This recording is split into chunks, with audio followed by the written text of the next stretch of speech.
এখন ক্লাস 11-এ বসু ও নায়কের বই থেকে 11 কমার্সে কস্ট অ্যান্ড ট্যাক্সেশনের মডেল কোশ্চেন থেকে কিছু আলোচনা করব। কস্ট অ্যান্ড ট্যাক্সেশনের মডেল কোশ্চেন যেগুলো আছে আজকে শুধু এমসিকিউগুলো আলোচনা করব, পরে বাকিগুলো। এমসিকিউর মধ্যে কস্টিংটা আগে করছি, তারপরে ট্যাক্সেশন।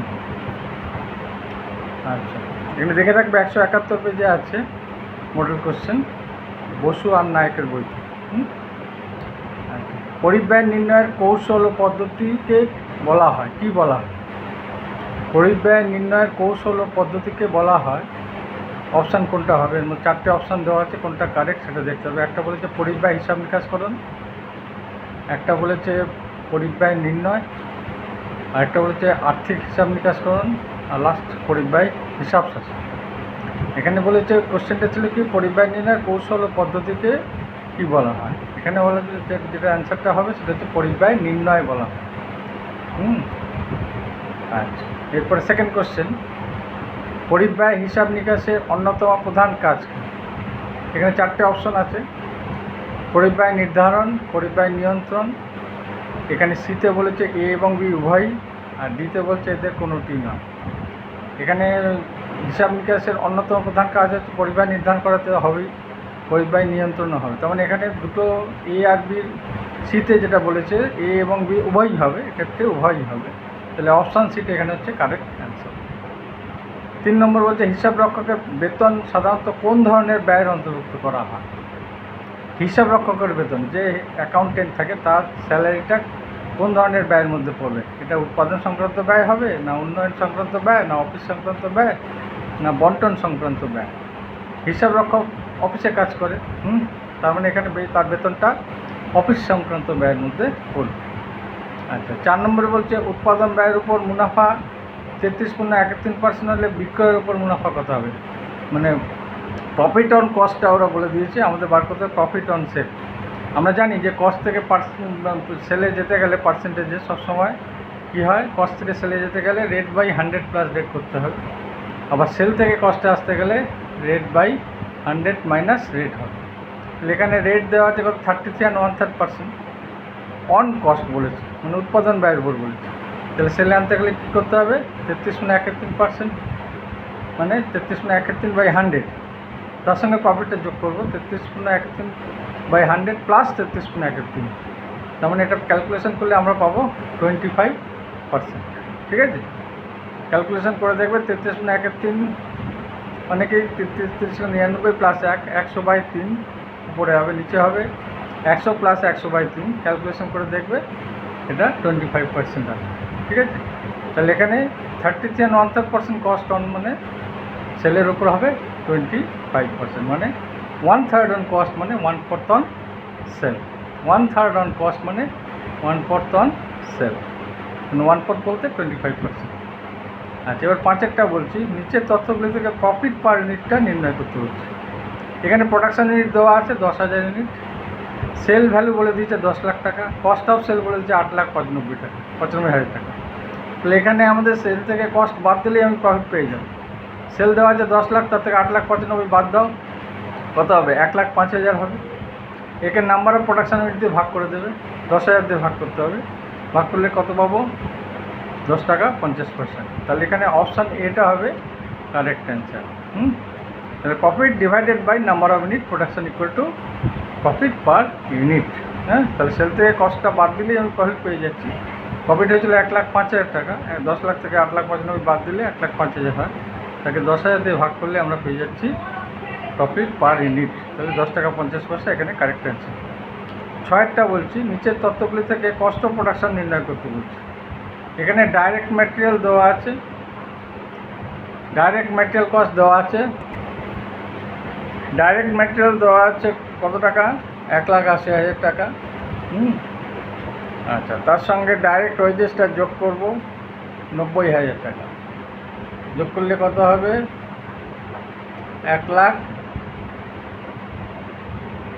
2,70,000 টাকা। 1,80,000 প্লাস 90, 2,70,000 টাকা আমার হচ্ছে প্রাইম কস্ট, তাই তো? ডাইরেক্ট ম্যাটেরিয়াল আর ডাইরেক্ট ওয়েজেস যোগ করলে আমরা পেয়ে যাবো প্রাইম কস্ট। এর সঙ্গে ফ্যাক্টরি ওভারহেড যোগ করি। ফ্যাক্টরি ওভারহেড দেওয়া আছে এখানে 80,000 টাকা। আচ্ছা, এটা যোগ করলে পাবো ওয়ার্ক কস্ট। তাহলে কত হচ্ছে যোগ করে? আচ্ছা, 3,50,000 টাকা হচ্ছে ওয়ার্ক কস্ট। এবার এরা বলছে যে অফিস ওভারহেডটা 10% অফ ওয়ার্ক কস্ট। তাহলে এখানে আমাদের ওয়ার্ক কস্ট হচ্ছে 3,50,000, তার 10% আমি পাচ্ছি অফিস ওভারহেড পাবো কত? অফিস ওভারহেড আমরা পাবো 35,000 টাকা। 3,50,000 10% করলে কত হবে? 35,000। এটা যোগ করলে যেটা চেয়েছে, কী চেয়েছে? Cost of production. Cost of production পেয়ে যাবো। তাহলে 3,85,000 টাকা কস্ট অফ প্রোডাকশান হবে। তাহলে আমার এখানে কারেক্ট অ্যান্সার কোনটা? ডি হবে, 3,85,000 দেওয়া আছে, তাই তো? আচ্ছা, এবার 7 নম্বর কোশ্চেনটা যাচ্ছি। মোট ব্যয় 25%, অর্থাৎ বিক্রয় মূল্যে কত জিজ্ঞেস করছি। মোট ব্যয় 20, মানে কস্ট বলতে 25% কস্ট হলে সেলে কত হবে? 25% কস্ট মানে সেলে কত? আমরা জানি যে কস্ট থেকে সেলে যেতে গেলে কী করতে হবে? এখানে বলে যে কস্টের 25%, তার মানে 25/100, সেলে যেতে গেলে 25/100 + 25, মানে রেট বাই 100 প্লাস রেট করলেই আমরা সেলে চলে যাবো। তো 25/100 25 করলে কত হবে? 1/5 হবে। 1/5 মানে কত পার্সেন্ট? 1/5 মানে 100 দিয়ে গুণ করো, তাহলে পাবো 20%, তাই তো? এখানে অ্যান্সারটা, কারেক্ট অ্যান্সারটা হবে এ, 20%। ঠিক আছে। 8 নম্বরটা আসছে এবারে। 8 নম্বরে বলছে কোশ্চেন নাম্বার 8, নিচের কোন ব্যয়টিকে প্রত্যক্ষ মজুরি ব্যয় হিসাবে গণ্য ধরা হয়? এখানে দেওয়া আছে, অপশান দেওয়া আছে, কারখানার পরিদর্শকের বেতন, না কারখানার শ্রমিকের মজুরি, না বিক্রয় প্রতিনিধি কমিশন, না অফিস সহকারীর বেতন। এখানে ডাইরেক্ট খরচা হিসাবে কারখানার, যে আমরা জানি যে ডাইরেক্ট ওয়েজেসের মধ্যে এখানে কারখানার যে মজুরি খরচটা, সেটা কিন্তু ডাইরেক্ট খরচার মধ্যে পড়ে, প্রত্যক্ষ মজুরির মধ্যে। এখানে যদি কারখানার মানে ইনডাইরেক্ট কোনো মজুরি থাকতো তাহলে সেটা ফ্যাক্টরি ওভারহেডের মধ্যে যেত। যেহেতু এখানে ডাইরেক্ট মজুরি আছে, এটা কারখানার মজুরি, শ্রমিকের মজুরি বলতে এটা ডাইরেক্ট, এটা প্রত্যক্ষ মজুরির মধ্যেই পড়বে। তাহলে এটা অপশান বিটা হবে এখানে কারেক্ট অ্যান্সার। ঠিক আছে। আচ্ছা, এবার বলছে নিচের তথ্যগুলি দেওয়া আছে, তার মধ্যে কনজামশন অফ র মেটেরিয়ালটা বার করতে, র মেটেরিয়াল কনজিউমটা বার করতে হবে। এখানে কী কী আছে? ওপেনিং স্টক আছে, ওপেনিং স্টক আর র মেটেরিয়াল দেওয়া আছে 80,000। আচ্ছা, এর সঙ্গে আমি purchase of raw material 2 lakh টাকা আছে, এটা যোগ করব। আর closing stock of raw material 2 lakh যোগ করলে কত হবে? আর 2,80,000 হবে। এর থেকে closing stock of raw material 30,000 টাকাটা মাইনাস করবো, করলে আমরা পাবো র মেটেরিয়াল কনজিউম। তাহলে কত হচ্ছে? 2,50,000 টাকা। 2,50,000, এখানে অপশান কোনটা আছে? অপশান সি হচ্ছে কারেক্ট অ্যান্সার। ওপেনিং স্টক র material plus purchase minus closing stock র মেটেরিয়াল করলে আমরা পেয়ে যাবো র মেটেরিয়াল কনজিউম। এবার যে নিচের তথ্যগুলি থেকে ডাইরেক্ট এক্সপেন্সের পরিমাণ নির্ণয় করতে হচ্ছে, মানে প্রত্যক্ষ খরচ কত হবে। এখানে ডাইরেক্ট দেওয়া আছে, ডাইরেক্ট ম্যাটেরিয়াল কনজামশন দেওয়া আছে 8,000, ডাইরেক্ট ওয়েজেস আছে 7,000। তাহলে ডাইরেক্ট ম্যাটেরিয়াল আর ডাইরেক্ট ওয়েজেস মানে 8 7 15,000 হবে টোটাল ডাইরেক্ট খরচ, এখানে দেওয়া আছে। আর এদিকে বলছে ফ্যাক্টরি ওভার বলছে 2,800, এটা যোগ করলে কত হচ্ছে? 17,800। আচ্ছা, এখানে ওয়ার্ক কস্টটা বলেছে 19,800। টোটাল ওয়ার্ক কস্ট থেকে ডাইরেক্ট ওয়েজেস আর ডাইরেক্ট ম্যাটেরিয়াল খরচা আর ফ্যাক্টরি ওভারটা বাদ দিলেই আমি পেয়ে যাবো ডাইরেক্ট এক্সপেন্স। তাহলে এখানে ডাইরেক্ট এক্সপেন্স কী বার করবো? 19,800 থেকে 17,800 যেটা আগে যেটা ছিল দেওয়া, সেটা মাইনাস করবো, করলে 2,000 হবে। তাহলে 2,000 টাকা হবে এখানে ডাইরেক্ট এক্সপেন্সেস। তাহলে এখানে অপশান এটা হবে কারেক্ট অ্যান্সার। তাহলে মোটামুটি এখানে আমরা 10টা কোশ্চেন ছিল কস্টিংয়ে, তো 10টা কোশ্চেন অ্যান্সার হয়ে গেল। এবারে আমি যাচ্ছি ট্যাক্সে, ট্যাক্সের মাল্টিপল চয়েসগুলো। আচ্ছা, ট্যাক্সের প্রথম এখানে শুরু হচ্ছে 21 থেকে শুরু হয়েছে ট্যাক্সেশন। পেজ নাম্বার দেখবো 173 পেজে 21 থেকে এমসিকিউ শুরু হয়েছে। আচ্ছা, মাল্টিপল চয়েস কোশ্চেন যেগুলো আছে সেটা শুরু হয়েছে। তাহলে এখানে নিচের কোনটি প্রত্যক্ষ কর বলছে? ডাইরেক্ট ট্যাক্স কোনটা হবে? ইনকাম ট্যাক্স মানে আয়কর, না সেন্ট্রাল এক্সাইজ ট্যাক্স, কেন্দ্রীয় উৎপাদন শুল্ক, না সেন্ট্রাল সেল ট্যাক্স, না কেন্দ্রীয় বিক্রয় কর, না কাস্টমস ডিউটি বহিঃশুল্ক। আমরা জানি যে প্রত্যক্ষ কর বলতে ইনকাম ট্যাক্সটা হবে ডাইরেক্ট এখানে। তাহলে ডাইরেক্ট বলতে এখানে কোনটা? Income tax. তাহলে এখানে প্রথম যে 21 নম্বর যে কোশ্চেনটা আছে অপশান এটা হবে কারেক্ট অ্যান্সার। ইনকাম ট্যাক্সটা হচ্ছে প্রত্যক্ষ খরচ, যে কর, আচ্ছা, প্রত্যক্ষ করের মধ্যে পড়ছে, মানে ডাইরেক্ট ট্যাক্সের মধ্যে পড়ছে। 22 নম্বর কোশ্চেনে বলছে কর ব্যবস্থার বিভিন্ন ধরনের অসুবিধা দূর করার জন্য 2017 সালের 1 জুলাই কেন্দ্রীয় সরকার কর প্রদানকারী ব্যবস্থা চালু করে, তার নাম কি? তার নাম জিজ্ঞেস করছে। 2017 সালে 1 জুলাইতে একটা কর ব্যবস্থার বিভিন্ন ধরনের অসুবিধা দূর করার জন্য একটা ট্যাক্সের সিস্টেম চালু হয়েছিল, সেটাকে কী কর বলে? যুক্তমূল্য কর মানে ভ্যাট, ভ্যালু অ্যাডেড ট্যাক্স, না GST, goods and service tax মানে পণ্য পরিষেবার কর, না এক্সাইজ ডিউটি আবগারি শুল্ক, না সিএসটি মানে কেন্দ্রীয় বিক্রয় কর। এখানে যেটা হবে সেটা হচ্ছে অপশান বি, জিএসটি চালু হয়েছিল 2017 সালের 1 জুলাই থেকে কেন্দ্রীয় সরকার জিএসটি চালু করেছিল, গুডস অ্যান্ড সার্ভিস ট্যাক্স। এই অপশানটা কারেক্ট অ্যান্সারের মধ্যে 22। এটা ইনডাইরেক্ট ট্যাক্সের মধ্যে পড়ে জিএসটি। এটা 2017 সালের 1 জুলাই তারিখে কেন্দ্রীয় সরকার চালু করেছে। এবার 23 নম্বর বলছি, পূর্ববর্তী বছরের সময়সীমা। পূর্ববর্তী বছর এটা 12 মাস হবে, না 12 মাসের কম হবে, না 12 মাসের বেশি হবে, না 12 মাস বা 12 মাসের কম হতে পারে, কোনটা হবে?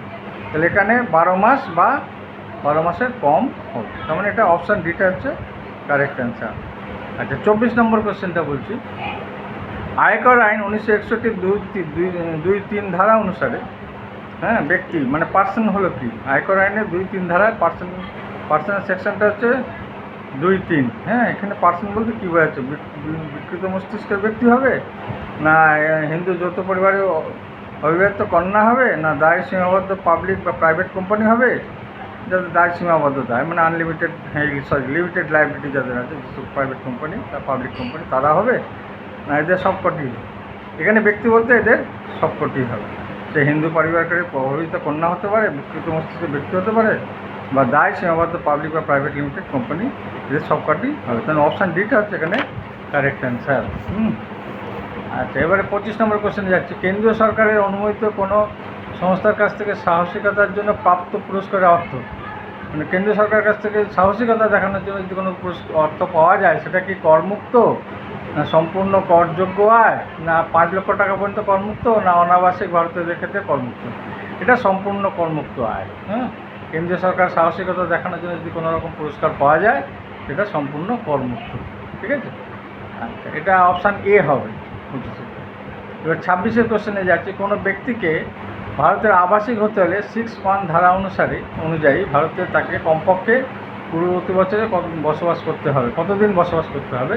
6(1) ধারা অনুযায়ী হয় এটা, তাকে ব্যক্তিকে এখানে যে অপশানগুলো দেওয়া আছে 4 দিন, না 60 দিন, না 65 দিন, না 182 দিন বা তার বেশি।